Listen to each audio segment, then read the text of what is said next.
बाबांकडे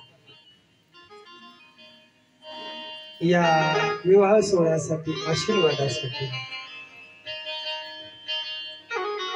परम स्नेही आदरणीय बघा तुम्ही मी बापूंना म्हणलं होतं एखादं ओरिजिनल लग्न करू आपण ते असतं तर बाबाजींचा तुमच्या सगळ्यांचा आशीर्वाद भेटला असता म्हणत ऋषीनाथजी बाबा यांना मी असणार म्हणजे विनंती करतो की देवाच्या लग्नाचा आशीर्वाद बाबा प्रथमतः तुम्ही द्यावा आवाज द्या बाबाजी हॅलो हॅलो प्रभु रामचंद्र भगवान की जय हो लोकाभिरामं नरंगधीरं राजीव नेत्रं रघुवंशनाथं कारुण्य रूपं करुणाक्रंतं श्रीरामचंद्रं शरणं प्रपद्ये। हनुमान जयंती निमित्त आपल्या हनुमान जन्मोत्सवानिमित्त आपल्या या वाटापूर नगरीमध्ये सुंदर असं श्री ग्रंथराज ज्ञानेश्वरी पारायण व भव्य दिव्य श्रीराम कथा आपल्या गावामध्ये आयोजित केली आणि कालचा प्रभू रामचंद्रांचा जन्मोत्सव ही इथं साजरा झाला आणि आज भगवान शिवाचा विवाह सोहळा प्रत्यक्ष आपल्याला देखाव्याद्वारे या ठिकाणी बघायला मिळतोय आणि कथा खरं तर रामायण कथा सुंदर अशी कथा आणि या कथेतून आपल्या जीवनामध्ये आणि जीवन उद्धारासाठी अनेक गोष्टी आपल्याला यातून घ्यायच्या आहे। भरतासारखं प्रेम बंधुत्वामध्ये पाहिजे, रामासारखा त्याग पाहिजे, रामासारखं एकवचनी एक पत्नी एक तत्वाचं हेही आपल्याला या कथेतून शिकायला भेटतंय। आई वडिलांची सेवा आई वडिलांचा शब्द कसा पाळावा ही आपल्याला यातून शिकायला भेटतंय आणि या कथेचं आयोजन नियोजन करणारे आपलं संपूर्ण गावामधील भाविक भक्त राम भक्त आणि सुंदर अशी कथा ज्यांच्या मुखारविंदातून आपण ऐकत आहोत असे पूजनीय अमृतानंदजी महाराज। सुंदर अशी कथा आणि आजचा हा भगवान शिवाचा विवाह सोहळा आणि या विवाह सोहळ्याला खूप खूप शुभेच्छा आणि या कथेचं नियोजन असंच भव्य दिव्य स्वरूपामध्ये पुढल्याही वर्षी आपल्या गावामध्ये हो अशी नाथांच्या चरणी प्रार्थना करतो। शुभम भाऊ यानंतर बाबांचा शेवटी घेऊ थांबा अजून एक जण राहिले कर्णसाहेब आवटी या ना या अहो इतर लग्नामध्ये आशीर्वाद देणं वेगळं देवाच्या लग्नात आशीर्वाद द्यायचा आहे तुम्ही शुभेच्छा द्या ह्या लग्नाला तुमच्या शुभेच्छा द्या या आवटी साहेब या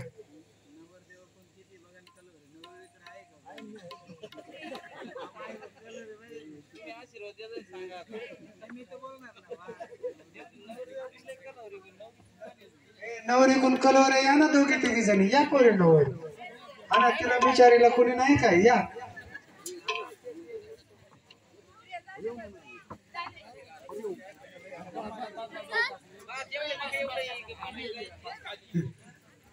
फक्त बामणांना तांदूळ नका मारून फेकून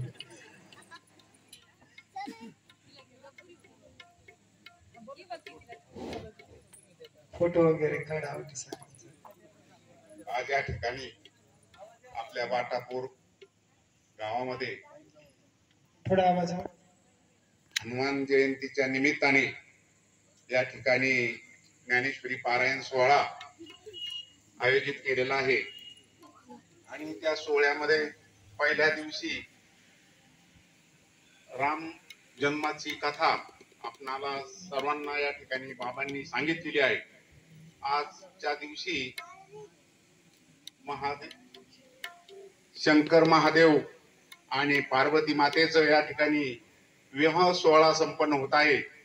या विवाह सोहळ्यासाठी आपल्या सर्वांच्या वतीने मी दयागण परमेश्वर चरणी प्रार्थना करून या विवाह शुभेच्छा देतो. थांबतो. जय.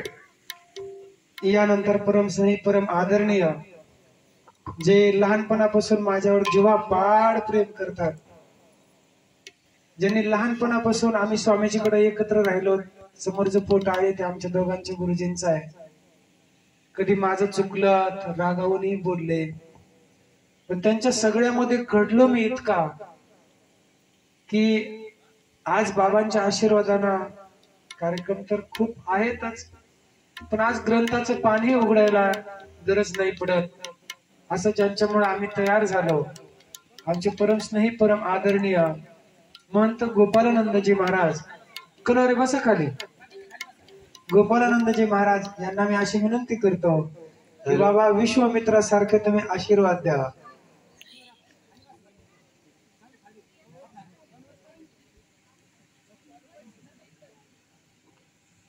इकडे पूर्ण असं इकडे आहे माझ्याजवळ. सर्व मंगल मंगल्ये शिवे सर्वार्थ साधिके शरण्ये त्र्यंबके गौरी नारायणी नमस्तुते.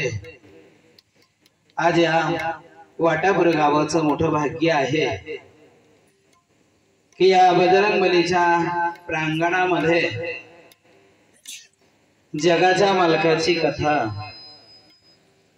आपल्याला ऐकायला भेटती, पाहायला भेटती. त्या कथेमध्येच पहिल्या दिवसाचं वर्णन त्यांनी केलं काही. या ठिकाणी प्रभू रामचंद्राचा स्वयंवरही या ठिकाणी झाला. आज तिसऱ्या दिवसाची ही कथा आहे आणि या कथेमध्ये माझ्या प्रभूचं लग्न आहे. हे लग्न साधं नाही, हे लग्न साधं नाही, त्याला ज्ञानाची गंगा म्हणतात. महादेवाला संहारण शक्ती म्हणतात. जसं सांगितलं जातं जगाची उत्पत्ती करणारा ब्रह्मदेव आहे, जगाचं पालन करणारा भगवान विष्णू आहे आणि जगाचा संहार करणारा तो परमात्मा म्हणजे भगवान शंकर आहे. हेच भगवान शंकर आज आपल्या समोर पती पत्नी या रूपाने उभे आहे. आता भगवान शंकराचं लग्नाचं वर्णन बाबांनी केलं. ज्यांच्या मुखारविंदातून तुम्ही कथा ऐकतात असे परमपूजनीय आदरणीय अमृतानंदजी महाराज कंकरिया लातूरकर यांच्या मुखातून सुंदर त्यांनी आपल्याला सांगितलं भगवंताचं लग्न. आणि ज्या ठिकाणी भगवान दक्ष प्रजापतीचं ही वर्णन या ठिकाणी केलं. ब्रह्मदेवाचा पुत्र आहे, तेव्हा गंगेच्या काठावरती कणखल नगरीमध्ये राहतो आणि त्याच कणखल नगरीमध्ये यज्ञाची तयारी फक्त भगवान शंकराला मानत नाही म्हणून सर्वांना निमंत्रण केले, पण भगवान शंकराला निमंत्रण केलं नाही. आणि त्या टायमाला सतीने हट्ट धरला, स्वामी ऐका ना, अहो माझ्या वडिलांच्या तिथं यज्ञ आहे, कदाचित विसरले असेल आपल्याला आमंत्रण देण्याकरता किंवा निमंत्रण देण्याकरता विसरले असतील, पण आपण जाऊया ना. भगवान शंकराने सांगितलं सती अगं अशा ठिकाणी गेलं पाहिजे ज्या ठिकाणी ही ज्ञानाची गंगा म्हणजे कथा वाहते, या ठिकाणी निमंत्रणाची गरज नाही. आणि ज्या ठिकाणी गुरुदेव राहतात त्या ठिकाणी शिष्याला आमंत्रणाची गरज नाही. ज्या ठिकाणी आईबाप राहतात त्या ठिकाणी पुत्राला निमंत्रणाची किंवा आमंत्रणाची गरज नाही. सती अशा ठिकाणी गेलं पाहिजेत ग. आणि तू सांगते का चला तिथं, नाही जमणार सती. बाबांनी वर्णन केलं. आणि ज्या टायमाला सती जाती बहिणी अवहेलना करतात. वडिलांनी सांगितलं जो कोणी बोलेल त्याचा चिरच्छेद करण्यात येईल. कोणी बोलत नाही. सती त्या ठिकाणी गेली. ज्या सतीसाठी आई बाप दारामध्ये पंचारतीचं ताट घेऊन उभा असायचे का माझी सती भगवान शंकराला दिली, ते भगवान शंकर आज आपल्या तुमच्या आमच्या समोर या ठिकाणी उभे आहे. आणि त्या भगवान शंकराचं लग्न आज किती मोठ्या आनंदाने, किती मोठ्या थाटाने आणि बाबांनी सुंदर असं वर्णन केलं का बाबांनी खंडेरायाचंही वर्णन केलं. पण ज्या टायमाला सती